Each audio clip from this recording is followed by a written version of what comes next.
Olá, gente. Boa noite. Estamos hoje aqui para mais um Para-Raio. Sejam todas bem-vindas, todos bem-vindos.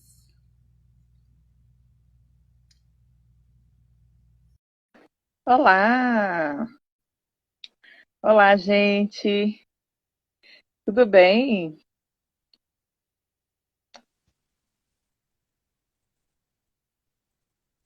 Olá, Thalita! Boa oi, noite. boa noite. Como está o áudio aí, gente? Aqui tá tudo normal. Joia. Hoje, nesse Para-Raio, a gente vai estar conversando com a Thalita. Para quem está passando aqui hoje pela primeira vez, esse é um programa, vamos chamar de programa? Estou assim agora, Acho programa. digno. Semanal. É, tem duas vezes por semana, né? Segunda e quarta. E é o espaço onde eu trago sempre pessoas queridas ou relevantes irrelevantes nas suas áreas de atuação para estar falando sobre temas que interessam, né? Temas importantes, temas relevantes para a nossa sociedade. E hoje a gente vai estar aqui conversando com a Thalita Monteiro, que é advogada, ativista, assessora da PGE de Goiás, né, amiga? Isso é bastante coisa. Integrante do Grupo Malunga, da Articulação de Organizações de Mulheres Negras Brasileiras, que foi onde a gente se conheceu. E também integrante da Rede Feminista de Juristas. E aí, antes de entrar no papo propriamente dito, eu queria perguntar se para vocês aí está aparecendo a caixa de perguntas que fica ao lado aqui do comentário, para vocês mandarem suas perguntas pela caixa de perguntas e a gente conseguir ler, porque nem sempre consigo acompanhar quando vai passando aqui nos comentários. Vocês podem dizer para mim?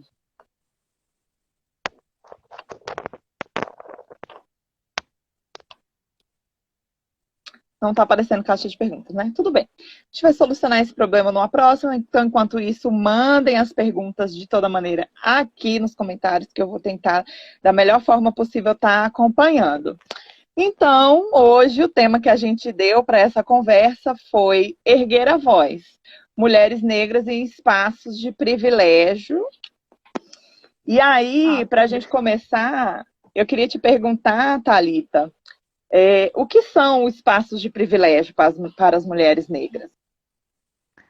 eu primeiro agradecer, né, Raio, pela oportunidade, pelo espaço e pela paciência até a gente chegar nesse momento aqui, né, desse tema, porque foi uma série de coisas que existem tantas coisas urgentes para a gente debater, né, e desse lugar que a gente se conheceu, que é a NNB, tem tantos saberes e tanto que eu aprendi nesses 7 anos que eu tô lá dentro, que sempre a gente tem muito do que falar, muito do que conversar. Eu acho que, em primeiro ponto, a gente tem que repensar um pouco esse privilégio, que é se ver como um privilégio, um espaço de privilégio. A gente usou esse termo mais, assim, eu uso esse termo mais porque eu acho que mais se aproxima da vivência de mulheres negras que estão em espaços que historicamente se construíram e se estabeleceram como espaços, como não lugares para nós, né? O meu exemplo é o exemplo de uma mulher jurista, uma advogada, que para além de advogada eu trabalhar com os meus casos, eu sou assessora da Procuradoria do Estado de Goiás. Na setorial que eu trabalho, por exemplo, dos assessores eu sou a única mulher negra que trabalha lá. Então, e outros espaços, espaços como alto escalão da medicina, ou até mesmo você ser uma médica, ou uma chefe de enfermagem, uma jornalista que coordena várias coordenadoras. Eu tenho a sorte de ter várias colegas que são coordenadoras de comunicação de organizações, então são espaços que, teoricamente, e que foram construídos historicamente para que nós não estivéssemos, né? Para que são espaços construídos pelo cis heteropatriarcado para não, como não lugares para mulheres negras. E aí eu acho que é importante pontuar que estar nesse espaço para uma mulher negra, de forma alguma, tem que ser visto assim, como um privilégio, porque as pessoas transmutam muito, dissimulam muito como a gente ocupa esses espaços, o nosso lugar nesses espaços, e não se trata disso, né? Com certeza. Quando a gente pensa um pouco nesse contexto de universidade, né? A gente está muito acostumada a ver, por exemplo, mais mulheres negras em cursos de licenciatura, nesse lugar, que embora a gente ainda não possa dizer assim, o curso de licenciaturas estão cheios de mulheres negras, não é isso, mas são espaços onde a gente ainda consegue encontrar de maneira mais comum, né, as mulheres negras nesses espaços, e aí quando a gente vai avançando, por exemplo, para o ensino superior, para professoras de nível superior, e a gente já, minha filha, A gente praticamente não desaparece, encontra. né? Eu E acho que aí eu o que percebo isso também em relação aos cursos dentro da própria universidade, como é o caso, por exemplo, do curso de Direito que você fez, né? Queria que você falasse um pouco sobre isso. Sim, só um parênteses, Rai, nessa questão, por exemplo, das licenciaturas, eu queria destacar o trabalho da professora Valdete Tristão. Eu conheço a Valdete Tristão porque ela é minha sogra e ela escreveu aquele livro Conhecendo os Orixás, agora é um livro infantil, mas ela foi durante muitos anos, ela é servidora do município de São Paulo, aposentada, ela ocupou o cargo de direção de escola pública lá, e especificamente a dissertação dela, ela vai falar justamente desse ponto, das mulheres negras que são da licenciatura e da educação infantil, e que esse espaço como um espaço de ascensão social, econômica e de trabalho mesmo, né? Ela parte da trajetória dela como professora, da irmã dela também, que era coordenadora e também ocupava um cargo municipal em coordenação escolar, para falar dessa experiência, né? E também é importante também depois, quem for, tiver tempo e tudo, procurar a tese de doutorado dela, porque ela vai trabalhar uma outra perspectiva disso, depois de doutora, depois de aposentada, e falar um pouco sobre isso. Com essa questão da universidade, é uma coisa bem interessante. Eu peguei uma fase bem interessante do Reúne e dos programas de ação afirmativa dentro das universidades, né? Eu sou formada pela Universidade Federal de Goiás, eu estudei em um campus do interior aqui, que é uma cidade histórica, é uma cidade negra, e é uma cidade que é impressionante que mesmo assim a distância da quantidade de alunos, por exemplo, as minhas turmas eram turmas de 60 alunos, e a turma com a qual eu me formei foi a primeira turma que teve 3 graduandas, mulheres negras, defendendo temas concernentes, no seu trabalho de conclusão de curso, por exemplo, temas que tinham a ver com a questão racial. Então, eu, no caso, uma é até conhecida, ela está morando em Brasília hoje, que é a Emília Joana Viana, que ela é do Baré, estudos aí na UNB, ela é doutoranda da UNB. Então, a Emília, ela trabalhou, uma pesquisa dela ela tinha a ver com o Quilombo Rio dos Macacos, a Rafaela fez um comparativo sobre a 10.639 e a 11.237, que são aquelas legislações que trazem o ensino de África para dentro das escolas, que em tese teriam que chegar até a universidade esse ensino, né? As pessoas acham que é só na educação infantil que a gente tem que debater a africanidade e ensino indígena, né? E eu falei sobre o Estatuto de Igualdade Racial e a praxis de mulheres negras. É muito interessante essa questão da experiência, porque ao mesmo tempo eu tive uma sorte de estudar em um campus de maioria branca, eu não tive um professor negro dentro da minha graduação, eu fui ter um professor negro quando eu fui fazer um curso na Câmara dos Deputados, que foi o Routier, que é um dos servidores da Câmara que hoje está na Comissão de Constituição e Justiça, e foi o primeiro servidor a escrever, por exemplo, um código, o regimento interno da Câmara comentado, e foi a primeira vez que eu tive esse contato. E aí é muito interessante como as coisas na graduação, esse espaço de... Eu lembro muito da questão das imagens de controle da Patrícia Hill Collins, né? Ela traz isso, e foi interessante porque ontem a Winnie Bueno ela publicou um texto para falar sobre essa figura da lacradora, essa coisa toda, nesse boom todo da discussão do BBB, da gente ter a Thelma, que é uma médica, né? Que em tese estaria tudo legal, porque afinal de contas ela é médica, ela passou pela universidade, mas como essa trajetória da universidade ela é um pouco diferenciada, mesmo com os programas de ação afirmativa, mesmo que a gente tenha hoje esse acesso, né? A gente tem um limite da universidade ser um espaço tão branco, historicamente construído, ser uma estrutura tão tão importante por um lado, ao mesmo tempo tão violenta com a gente, que o que eu vi nesses... E olha que eu fiquei na universidade 7 anos. Eu gostei tanto que eu fiquei 2 anos a mais no curso, porque eu interrompi meu curso uma vez. Então, do estranhamento que tinha, por exemplo, a gente falar sobre esses temas, né? Eu perpassei pelo meu currículo de direito e uma das frases da minha monografia era uma frase que eu falava, cara, eu estudei direito 5 anos e nunca, nem nas disciplinas de direito penal, por exemplo, de processo penal, que a gente estuda lei de drogas, eu não tive recorte racial de nada. Nada. No 5º ano de Direito, na disciplina de Direito Agrário, um professor meu que tinha trabalhado com Quilombo Calunga veio falar sobre isso, sobre o trabalho da Universidade Federal de Goiás lá dentro, mas e aí eu problematizei a questão do outro lado desse trabalho da universidade dentro de um quilombo, de um curso de direito, dessa coisa toda. Então, é uma experiência que revela muito da gente. Eu lembro que eu tive uma... E aí, nessa questão das imagens de controle, do que as pessoas, aspas, esperam de mulheres negras nesse espaço do direito. Né? Sim, e aí, dentro dessa situação, porque tem todo esse universo para você passar pela graduação, e aí eu acompanho a doutora Lívia Santana Vaz aqui no Instagram, e acompanhei na semana passada uma live dela, onde ela contava que a doutora Lívia hoje ela é promotora de justiça do Ministério Público da Bahia. Da Bahia. E aí, nessa live, ela contava que ela passou 12 anos como promotora, tendo que convencer as pessoas de que ela era promotora. E aí, hoje, ela já tem 15 anos de carreira enquanto promotora, e ela conta de um caso quando ela participou de uma reunião em um órgão que ela não citou, para não, né, evitar constrangimentos.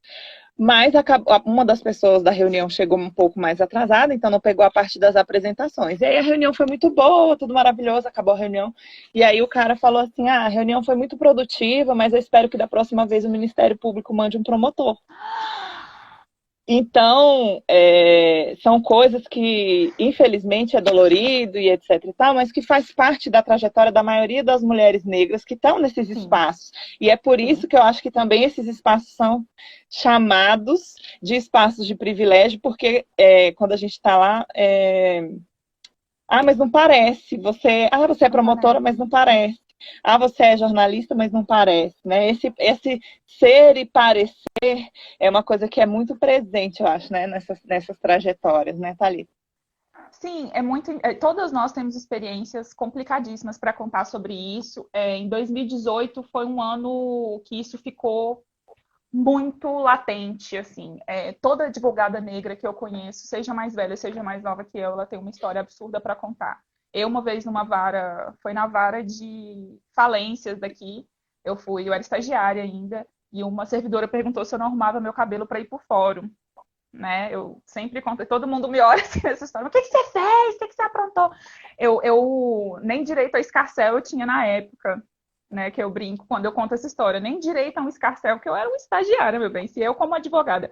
A frase que a gente escuta muito, que é assim, mas você é advogada mesmo? Com OAB? E eu já passei por todas nós passamos por vários momentos, desde o momento de falar sim, até do momento de agir com um pouco mais de energia. Então, eu, por exemplo, eu não acho que ninguém tem que fazer isso. Eu passei no exame de ordem de primeiro, eu fiz exatamente um exame de ordem na minha vida. Não sou melhor ou pior do que ninguém do que isso, porque essa prova é burra, é idiota.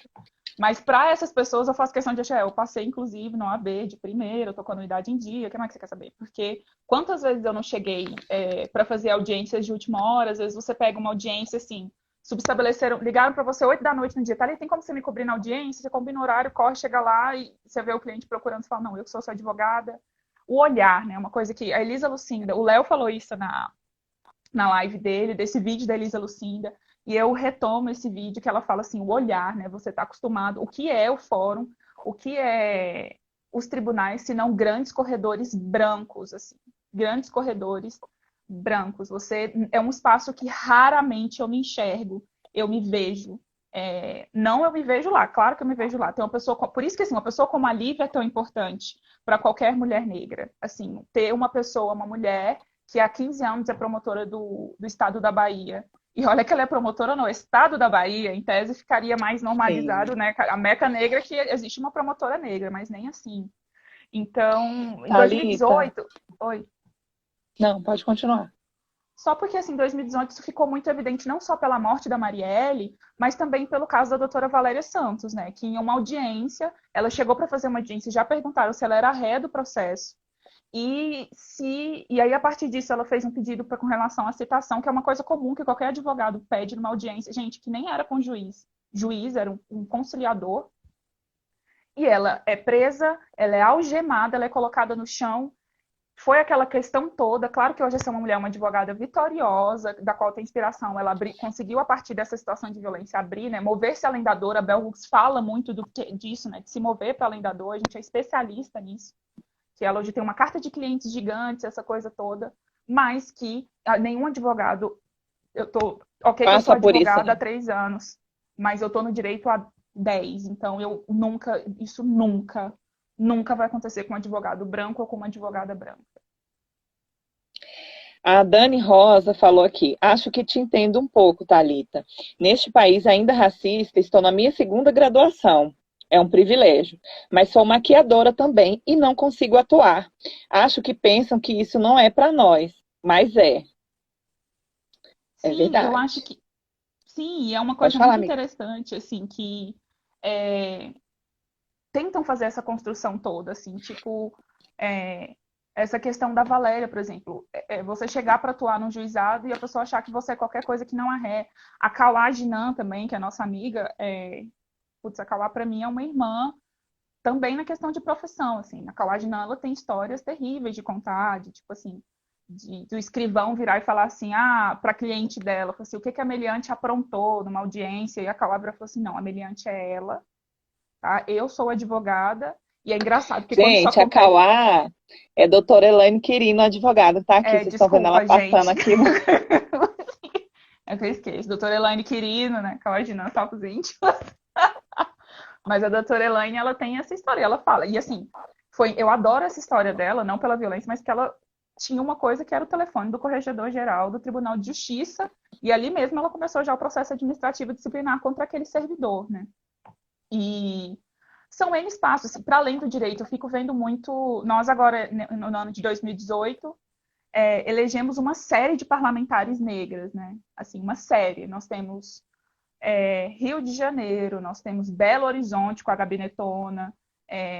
Então, assim, é impressionante. Nós temos, eu acho que um caso mais absurdo de tudo são as violências que a Érica Malunguinho, enquanto mulher negra transexual, passa dentro da Assembleia da Lesp hoje, é, que vem todas essas avenidas identitárias da interseccionalidade perpassam no corpo dessa mulher e que ela sofre violências não só por ser uma deputada negra, mas por ser uma deputada transexual negra, então de não acessar banheiro, de ter até hoje, 2 anos no mandato dela, problema para ir até o banheiro feminino, até quererem silenciar, até quererem transpor, porque eu acho que a dissimulação do discurso racial nesses espaços que a gente ocupa é uma das questões mais perigosas. Assim. A gente tem uma ansiedade muito grande porque nós mulheres e homens negros que estamos nesses espaços, universidade também é um espaço assim, institutos federais. A partir desse momento que você está nesse espaço, a gente necessariamente nós somos pessoas que levantam questões que são incômodas. Assim, e é só na presença. E aí, essa questão do olhar todo que a Elisa fala, que o Léo trouxe, é isso. Só a nossa presença, ela levanta toda essa carga histórica que a gente acorda todo dia, né? Bom dia, vou ver. Alô, bom dia, estou indo acordar e enfrentar o patriarcado racista brasileiro, né? Eu não vou só para a Procuradoria do Estado, sentar na minha mesa e redigir, minutar uma petição. Eu vou para até enfrentar isso tudo. E, e isso é uma questão muito interessante, né? Essas imagens de controle todas, elas vêm muito também para secundarizar o estar nesse espaço, a nossa conquista de estar nesse espaço, assim. Eu acho que é importante dessa questão do erguer a voz é muito isso, assim, porque quando a gente pega, por exemplo, a situação dessas emersões, né? A gente sair desse mar todo e levantar e gritar e respirar, e aí vem N trajetória. Lívia, Marielle, Áurea Carolina, André de Jesus, Talíria Petrone, Mônica, todas essas mulheres têm muito a ver com. A nossa atitude tem muito a ver com mudar a natureza do que se espera da gente, mudar a natureza da nossa fala, porque são questões de proposição e de trabalho, sabe? Eu acho isso que é muito interessante, assim, porque a gente falar sempre, e aí foi uma coisa bem interessante, esses dias eu tive uma conversa com uma colega, a Jane, e bem no momento que a gente perpassa por uma ansiedade muito grande nesses espaços, porque essa questão do olhar todo é um olhar que nos questiona o tempo inteiro, né? E a Jane, ela falou uma coisa incrível, ela falou assim, olha, não dê um passo atrás. E aí eu já queria arrancar o cabelo, né? Eu falei, como assim? Ela, não dê um passo atrás. Porque só a gente sabe o que foram 5 ou 4 anos de universidade, para quem passou pela pós-graduação, que é outro espaço, que é muito interessante como foi a luta para as cotas na pós-graduação, né? Porque parece que enquanto era na graduação, estava tranquilo, era legal, era bacana ter negro na graduação, mas quando a gente pegou e levantou e falou assim, peraí que a gente quer subir e vamos subir mais, como que mais uma vez toda essa branquitude legal, alternas e que nos apoia, ela emergiu de novo da água, né? Ela saiu da profundeza e falou, não, mas espera aí, né? No programa de Mas será que pós-graduação em Direito... precisa? Mesmo! Pô, a gente já ajudou na graduação, então você consegue entrar na pós, entendeu? Esses dias Eu queria, Thalita, voltar um pouquinho, porque você citou aí o caso de algumas parlamentares, a experiência de algumas parlamentares negras, e eu tinha também separado algumas questões aqui para falar a esse respeito. Mas antes, eu queria te perguntar se você não acha que é sintomático a gente conseguir nomear essas figuras todas, a gente conhece todas pelo nome.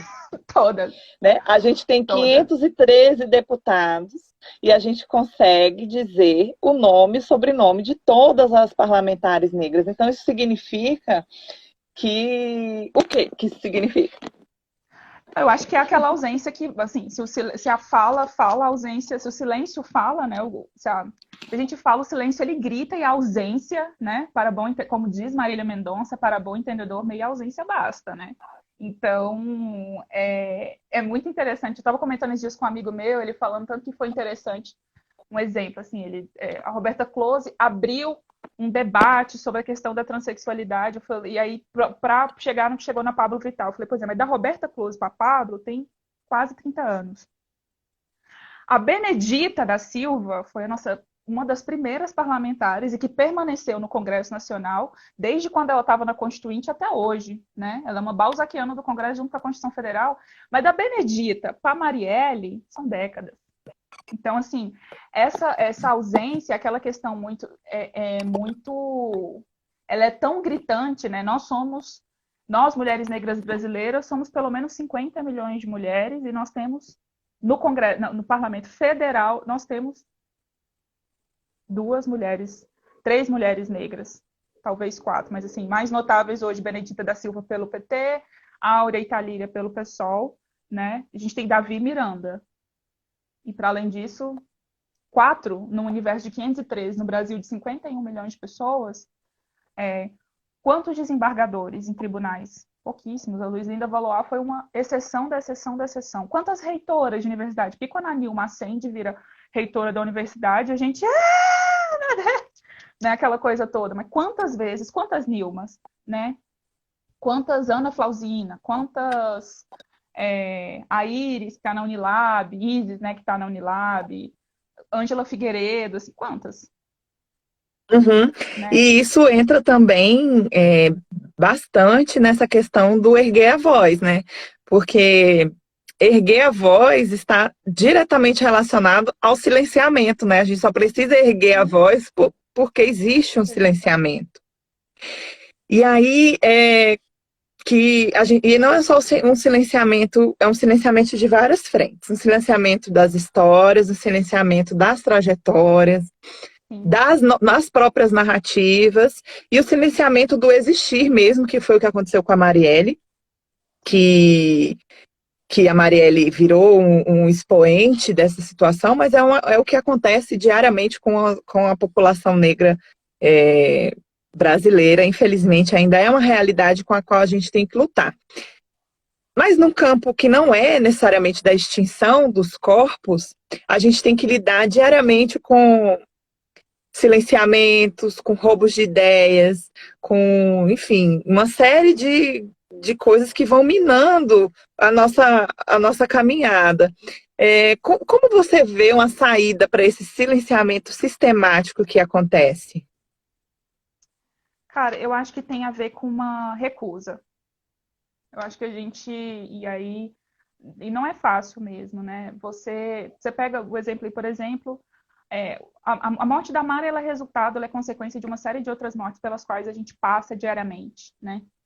E eu acho não, eu vivo isso, eu acredito, e eu vejo através de todas essas mulheres que citamos aqui, né? E homens também, a recusa ao silêncio, né? Enquanto estratégia de sobrevivência, a gente se recusar a ser empurrada para a invisibilidade e pelo silêncio, né?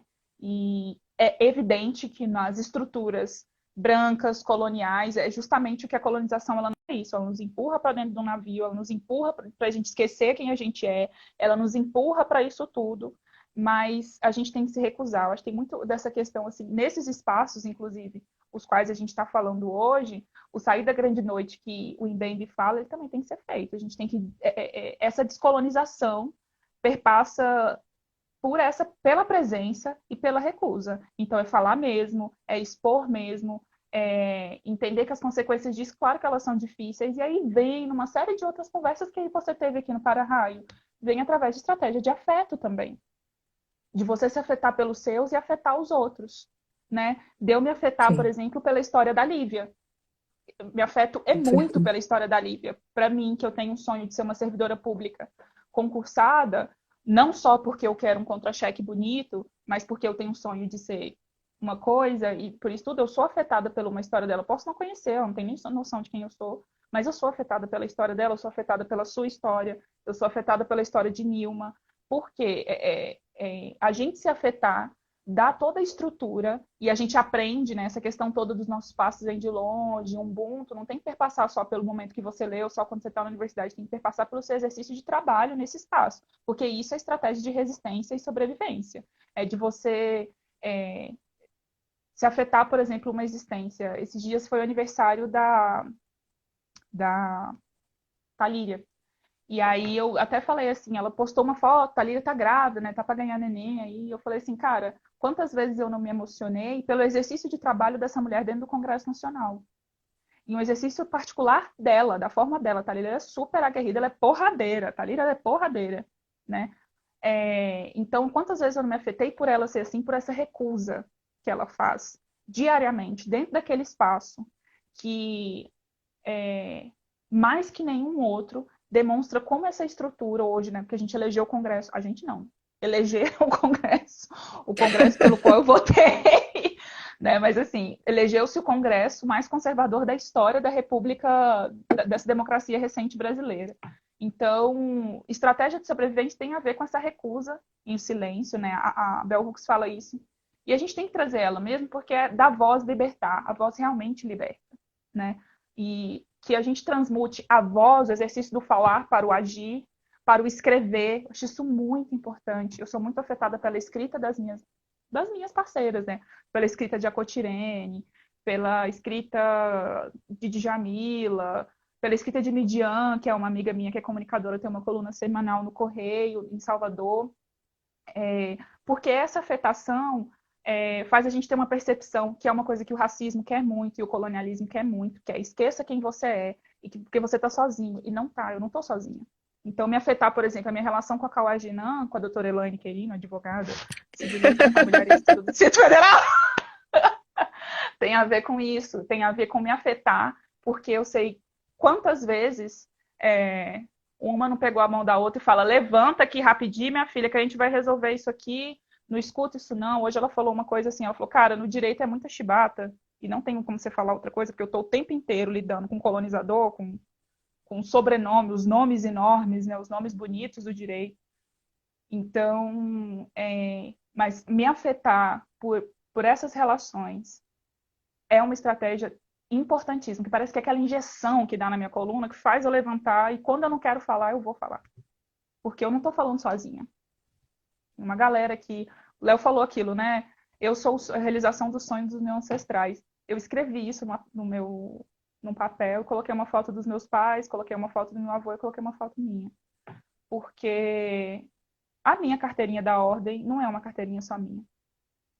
Né? Quando uma pessoa mais nova que eu, que está no quinto, sexto ano, porque tem lugar que tem sexto ano de direito, mas assim, chega e fala assim para mim, e não é uma coisa assim, ai, Thalita, que legal, você inspira, nananana, porque eu tenho esse propósito do direito de ser uma tradutora do juridiquês para o português, de pegar essa linguagem horrorosa que criaram para a gente trabalhar e transmutar, traduzir ela de um jeito que as pessoas entendam o que a pensão alimentícia dela é, que documento que ela tem que levar. Não é uma coisa assim, ela não está falando isso para mim, Thalita Monteiro Maia, ela está falando isso para todo mundo que está aqui atrás, que está aqui, né? Que bom que você chegou aqui e que a gente vai chegar junto em vários lugares. E eu acho isso é incrível. E assim, eu experienciei isso entre pessoas brancas no direito raríssimas vezes. Uhum.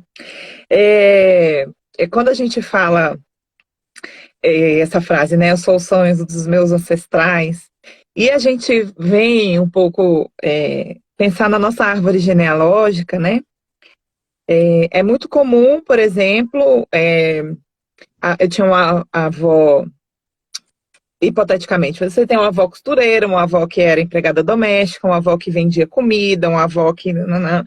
E como a gente percebe que frequentemente na nossa trajetória, a gente pode ser médica, a gente é advogada, a gente é jornalista, mas é costureira.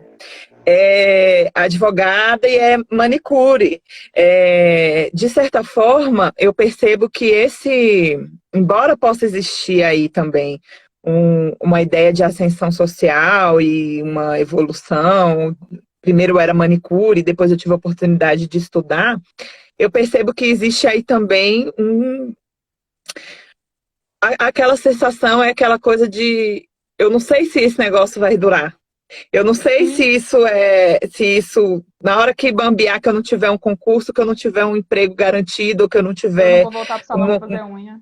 Eu vou ali fazer uma unha, eu vou aqui costurar uma roupa, eu vou aqui fazer uma panela de comida, porque são coisas essenciais do que a gente aprendeu, de onde a gente aprendeu a sobreviver, de onde os nossos ancestrais tiraram e tiram o ganho, né? Como que é isso para você?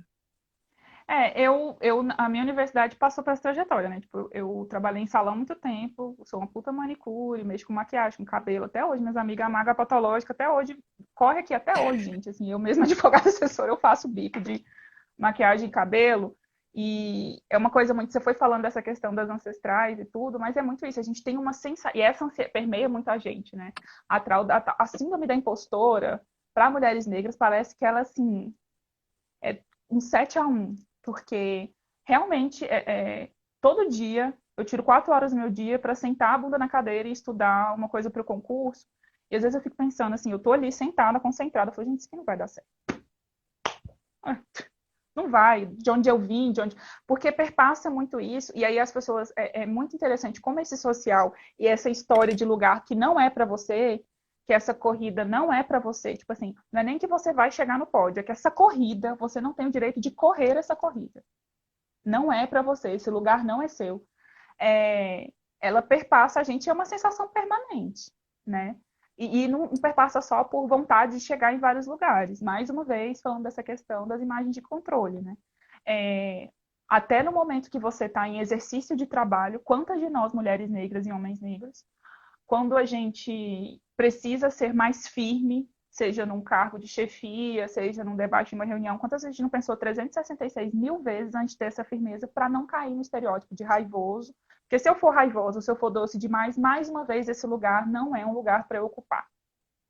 E aí eu trago duas imagens que são incríveis, que é assim, é a forma de atuação porradeira da Thalíria e a forma de atuação não porradeira de um jeito diferente que a Áurea tem, por exemplo. São duas parlamentares que vêm de lugares diferentes e que têm formas de trabalho distintas em certo ponto, são iguais, mas são distintas, e que você fala, porra, não tem como eu não estar num lugar desse. Não tem como eu não... Porque, olha, aquela ali, ela tem uma forma mais assertiva de falar. A outra é menos assertiva num ponto, mas tem uma outra forma um pouco mais afetiva. Aspas, doce, eu odeio essa palavra, embora seja uma mulher de Oxum. Ai, não sei o que, de doce, doce, doce, porque doce me lembra muito a docilização dos corpos que tentam fazer com a gente, né? Mas eu acho que doce no sentido de uma outra forma um pouco mais, uma linguagem mais acolhedora, né? Então, do momento que isso não vai dar certo e das histórias que a gente passou, assim, acho que todo mundo tem... quando eu peguei meu diploma, pegar meu diploma e minha carteirinha da ordem tem a ver. Gente, quando eu peguei a carteirinha do OAB, eu trabalhava num bar. Eu peguei meu OAB numa terça-feira, na quarta eu estava lavando vaso. Então, assim, porque eu fico pensando nisso até hoje, né? Até que ponto não vai cair tudo? Eu não vou perder esse emprego da PGE, eu não vou chegar até lá no concurso que eu quero, eu não vou conseguir fazer a prova. Cara, isso é uma coisa que perpassa desde o meu exercício de trabalho até a forma que eu vou consumir. Não vou comprar isso que amanhã não vou ter dinheiro. Entendeu? Então, a gente é atravessado disso de várias formas, assim. A Jéssica Gomes fala que a criação de grupos de trabalho, lazer, saúde ou afins destinados apenas para negros é uma forma de fortalecimento e potencialização para nós? Eu acho que sim, porque eu venho desse lugar, né? A Malunga é isso, a Malunga é minha casa. E, posteriormente, um outro espaço que também é casa, que é a MNB, assim. A Malunga é uma organização que trabalha com saúde da população negra, e que, se não fosse ela, com certeza não teria de forma alguma, pela obrigação que me foi imposta de entender das legislações de saúde e de trabalhar com... A Malunga é uma organização que nasce dentro do Quilombo, que é o Quilombo do Pombal, que fica em Santa Rita do Novo Destino, aqui no estado, e do meu trabalho, que eu tinha que ir em vários espaços junto com Sônia. E a Sônia sempre me exigia que eu explicasse o que aquela pessoa estava falando. Tipo assim, olha, Thalita, ela precisa falar na Câmara dos Deputados, na dessa Câmara Municipal. Como que ela vai? O que ela tem que falar a partir dessa... O que nessa legislação aqui ela precisa provar que está errado para esse parlamentar, essa coisa toda.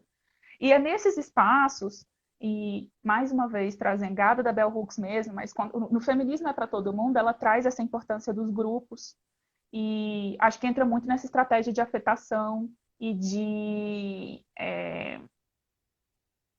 de cuidado. Você se afetar, o afeto como estratégia de resistência contra os momentos racistas desses espaços. Então, acho que trabalhar... Eu sou suspeita por falar, né? Você tem, cara, o pretas, né?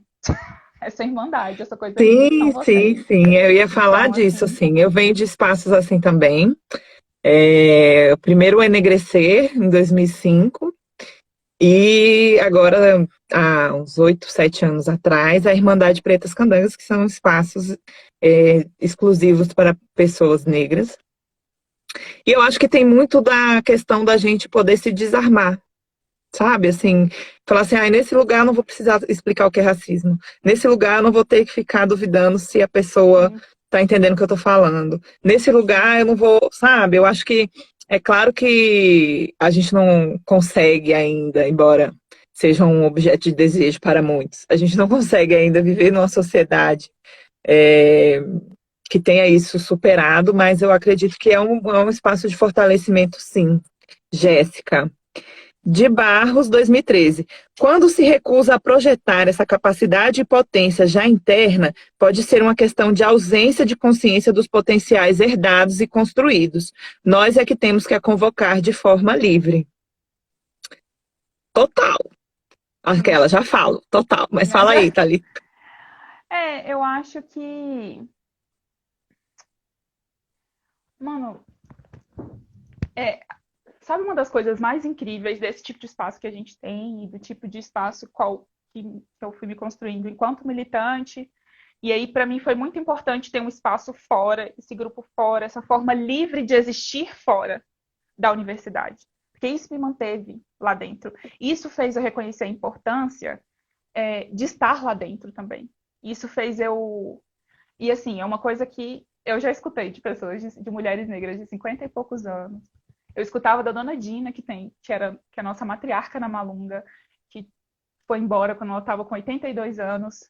Eu escutava isso do Theo, o marido dela, que é um dos criadores dos agentes pastorais negros, que a gente sempre vai ter esse pressuposto da insegurança. Eu acho que isso, para mim, sabia, Rai, é uma das maiores perversidades do racismo com a gente. Mas esses espaços são espaços de existir livre para além disso. E que faz eu entender, olhar para bonitinha daquela carteirinha de uma forma diferente do que olham. Eu acho que qualquer...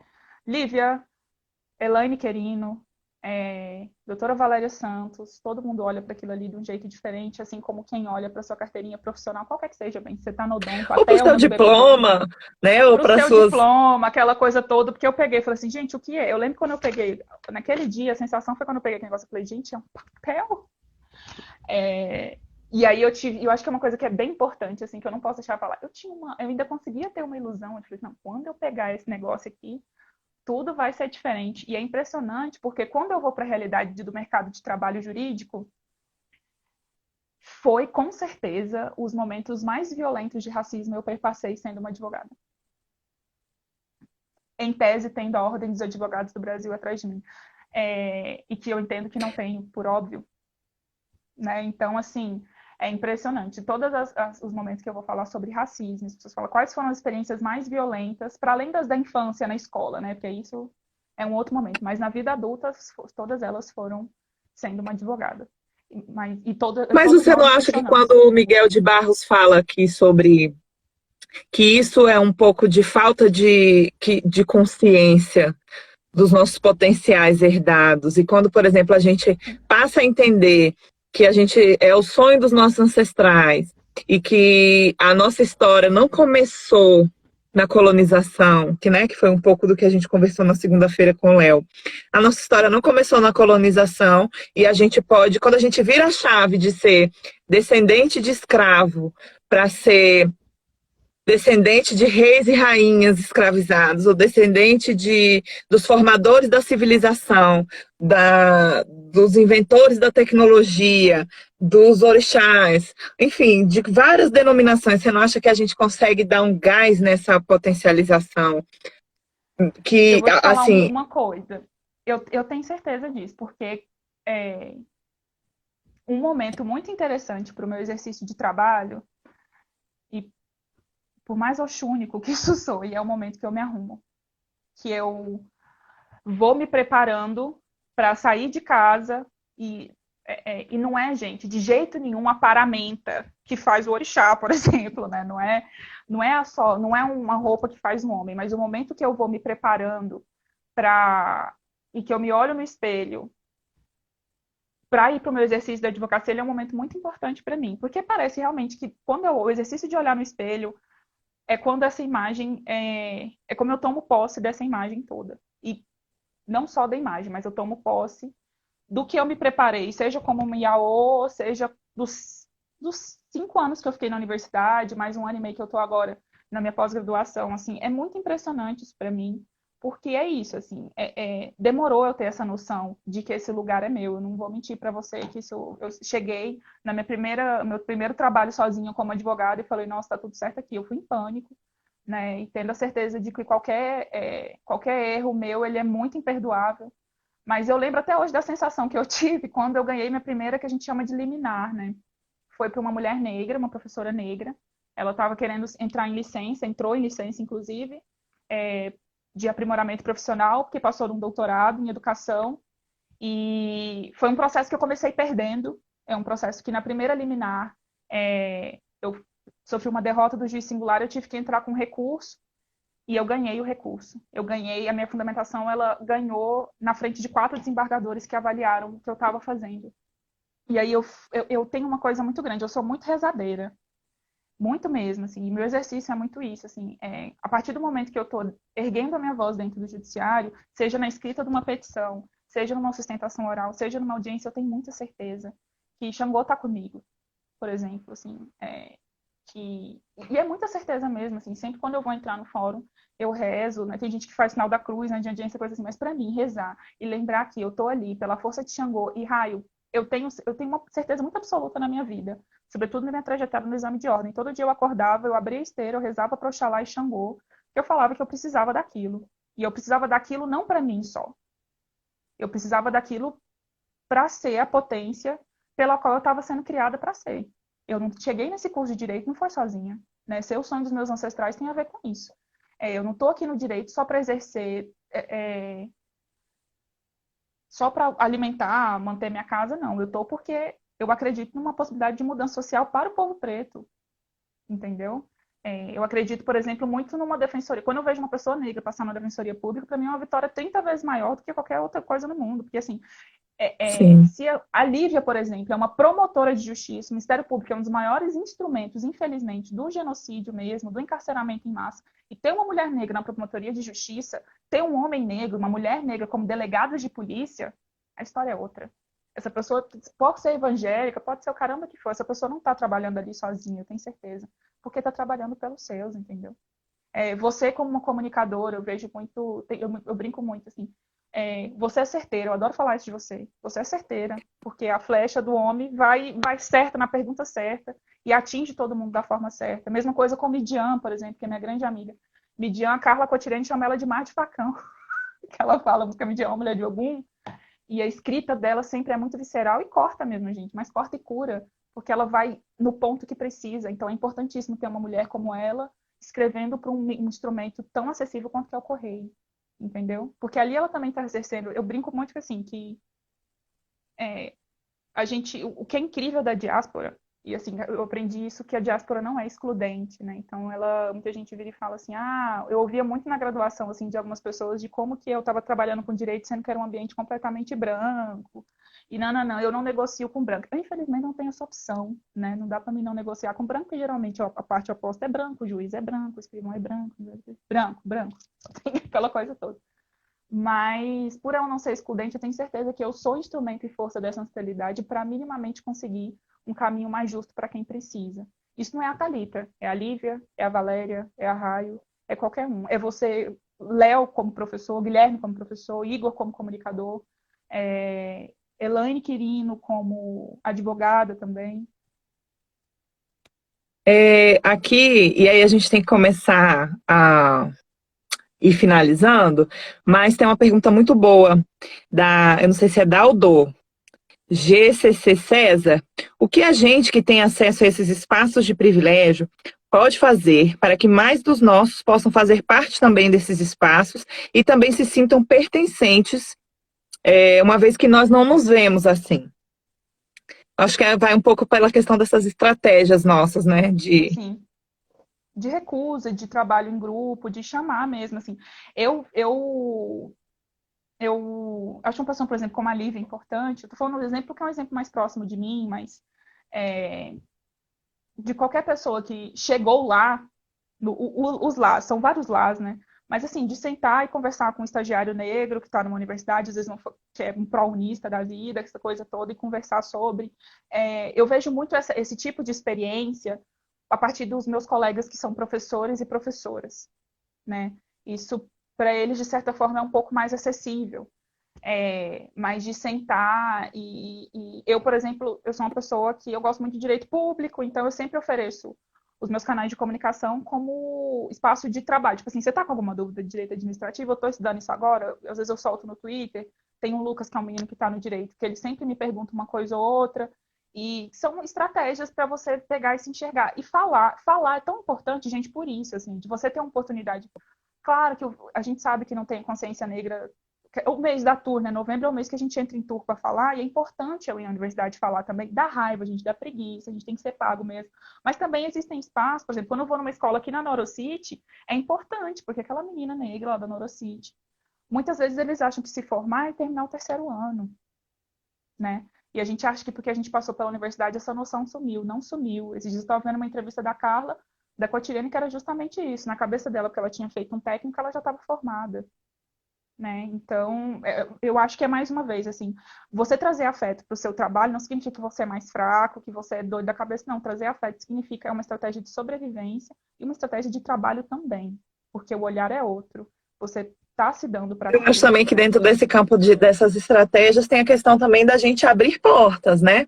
Por exemplo, a partir do momento quando a gente passa a fazer parte de uma seleção de estagiários, ou você passa a poder indicar fontes para um determinado trabalho. E aí você vai dar prioridade a fontes negras, a especialistas negros, no caso da comunicação, ou vai selecionar um estagiário negra ou negro para estar fazendo esse trabalho. E aí muitas pessoas já me questionaram assim, mas você não fica constrangida de sempre estar priorizando a pessoa negra para o trabalho? Eu falei, ué, mas nenhum branco fica constrangido de só selecionar gente branca para o trabalho, por que eu tenho que ficar? Né? Então eu acho que tem muito disso, a gente precisa, a nossa estratégia de sobrevivência aí, ela sempre é e foi coletiva. Né? Eu acho que fora da coletividade a gente não consegue avançar, mas o coletivo ele é determinante, tanto das nossas ações, quanto das nossas estratégias. Sim. Eu concordo, porque a gente é muito, cara, dada toda a história de escravidão, essa coisa toda da colonização tudo brasileira, é muito, eu acho que é desonesto uma pessoa apontar pra gente e falar porque escolho ter um estagiário negro, porque eu escolho trabalhar com uma pessoa negra, porque eu mesmo sou uma pessoa assim, se chega um caso pra mim de uma coisa que eu não entendo, eu vou passar pra gente preta, eu não passo a menos que eu não tenha jeito, se não tiver um trabalhista, não tem, aí eu vou passar pra uma pessoa branca, porque é isso, assim, são muitos não lugares. Por exemplo, eu sou uma advogada que eu sou publicista, eu gosto de direito civil, faço família, mas eu gosto muito de direito administrativo e advogo na área eleitoral, por exemplo. Se você fala, nossa, mas você, eleitoral, como assim? Você precisa estar em outros lugares. Não, eu vou estar nesse lugar também, mas eu gosto de direito eleitoral, cacete. Eu lembro que a primeira vez que eu fui... a primeira vez que eu fui no fórum fazer um protocolo foi muito engraçado, porque, né, o pele negra, máscaras brancas, a advogada negra, ela passa por isso. Você tá com aquele terninho, aquela coisa alinhada, mas tá com, né, o digníssimo black, para além da cor da pele, um colar, você põe um busto, você põe uma coisa. Eu lembro que eu tive um problema com o que a gente chama de certificado digital, e eu tive que ir ao TRE fazer um protocolo. Eu estava representando um partido de esquerda na época, e aí foi muito interessante, porque a servidora do TRE, ela virou e falou assim, eu preciso protocolar, mas você é o quê? Eu falei, eu sou advogada do partido. Ela, advogada do partido? Justiça eleitoral geralmente é muito pequenininho, você sabe quem são as pessoas que advogam para tal partido. Eu falei, você é de qual partido? Eu falei, do PSOL. Ela, do PSOL. Tipo assim, se eu fosse de outro partido, né, desse dá para ter uma advogada negra, outro partido não ia dar. Né? Então, é um pouco disso, assim. Eu acho que uma das questões mais interessantes é isso. Afeto para se mover para além da dor, para não ter vergonha de colocar gente preta no seu ciclo, assim, seja para qualquer coisa, assim, para qualquer coisa. Se eu tô aqui, meu bem, eu ralei muito, eu mereço estar aqui sim, e eu sinto muito. Se você tem um estranhamento é seu, eu não posso fazer nada com ele. E se você me violentar, respiro fundo e eu tenho para onde correr, eu tenho muitos comigo para me dar uma injeção e eu reagir. Eu adoro quando no Amarelo o MC dele fala, né, que ele fala o revide. Porque é isso, bem, chegou num ponto que a gente tem que revidar, é faca no dente, nenhum passo para trás. Nesse ponto, hoje é quarta-feira, eu tô muito na Eloia Cotamegê e tô bem a faca no dente mesmo. Arranca a faca do meio dos peitos e vai. E vai, porque esse saber Olha, é nosso. Michele Ribeiro, a necessidade de identificar que em cada momento e em cada posto existe a oportunidade de ampliar não só a representação, mas de reconhecimentos dos diversos saberes de pessoas negras. Nos movemos além da dor, com certeza. Com certeza. É o que você falou, né? A gente no candomblé não é só religião, a gente faz ciência, se liga, tem muita coisa aqui junto com a gente. Dani Rosa, muito obrigada, lindas, boa noite, sucesso. Oh, obrigada. Deixa eu procurar mais aqui, porque teve coisas aqui. Faustina Cunha, já perdi vagas de emprego justamente porque sou uma mulher negra. Exatamente, e a gente perde vaga por isso e também a gente vai ganhar vaga de emprego também por causa disso. Eu, hein? O Léo, ele falou uma coisa que eu achei interessante, que ele, assim, de que maneira o reconhecimento da OAB do Piauí, de que Esperança Garcia, enquanto advogada, ajudou a dar visibilidade ao papel das mulheres negras na luta por justiça dentro e fora da máquina pública. Cara, isso para mim, essa questão da Esperança Garcia é incrível, a OAB fez isso, os estudantes do Maré rebatizaram o teatro da UNB, da Faculdade de O Direito. auditório foi da Faculdade de Direito. Isso foi assim, arranquei roupa, fiquei maluca, porque é isso. De que maneira você colocar... E aqui no estado de Goiás, a gente tem uma história incrível, que é a de Ledogária Borges, que foi uma mulher negra que ela quis ser advogada e ela não deixaram ela sequer estudar. E é uma história que as pessoas não contam, né? Dessa mulher negra que fez isso, que aconteceu isso com ela. E é muito interessante porque as pessoas também acham que essa leitura é como se assim, o movimento de mulheres negras ele tem 40 anos, né? Começou bem aqui agora, começou com a Sueli, com essa coisa toda, e aí vem aquela invisibilidade de todo mundo que vem junto com a gente. Eu falo muito isso, por exemplo, com relação a Teresa de Benguela, que é uma rainha quilombola do Centro-Oeste, no Mato Grosso. E você reconhecer a história da Esperança Garcia, é reconhecer que essa luta vem de muito, muito, muito, muito, muito, muito longe. É uma mulher do século passado. Gente, só para... Ô, Thalita, vamos só dar uma contextualizada para quem não conhece a história da Esperança Garcia? Sim. Pode dar. Então, vai você. Tá. A Esperança Garcia, ela foi uma mulher do Piauí. Eu não vou lembrar o ano, mas era ainda no período escravocrata. E aí, recentemente, fizeram um trabalho de recuperação de hoje seria uma petição, vamos dizer assim, né? Um texto jurídico que ela escreveu, que foi considerado ali a primeira peça jurídica do período. Então, ela recebeu esse título pós-morte, esse reconhecimento, depois de muito tempo, como sendo a primeira advogada negra do estado do Piauí. Então, fala muito também sobre os nossos modos de resistência e de ser e fazer coisas, para além de titulações e para além do reconhecimento da academia branca, né, vamos dizer assim.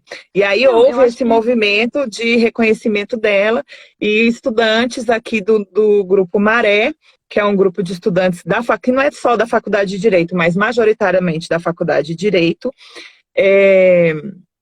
rebatizaram o auditório da faculdade com o nome dela. E isso tem um papel simbólico importantíssimo, assim, a gente sempre vê nome de ponte, nome de auditório, nome de vários lugares com nome de ditadores, com nome de, né, de homens brancos de toda natureza, e aí eu acho que tem um peso muito...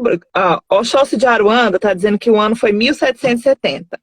Muito obrigada. Eu acho que é muito Amiga, a gente tem 2 minutos.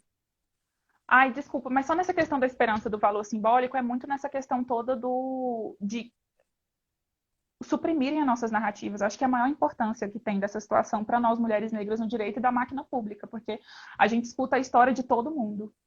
Nossa, o Rui Barbosa, meu Deus, o Rui Barbosa, que era um cara branco que tinha acesso a uma série de coisas. E a Esperança foi lá sozinha, escreveu a petição de próprio punho e foi considerada a primeira advogada do Piauí. Então, eu acho que é um pouco disso, assim. A importância dela tem a ver com isso. É um valor simbólico também, mas para mim, por exemplo, é muito real, assim como resgatar a história da Leodegário, que é aqui do estado de Goiás, e da Teresa de Benguela, que é do Mato Grosso, por aí vai. Joia, amiga. Quero agradecer todo mundo que participou, mais uma live incrível, maravilhosa. Quero dizer para vocês que estou fazendo o trabalho de estar recuperando todas essas lives e disponibilizar no YouTube.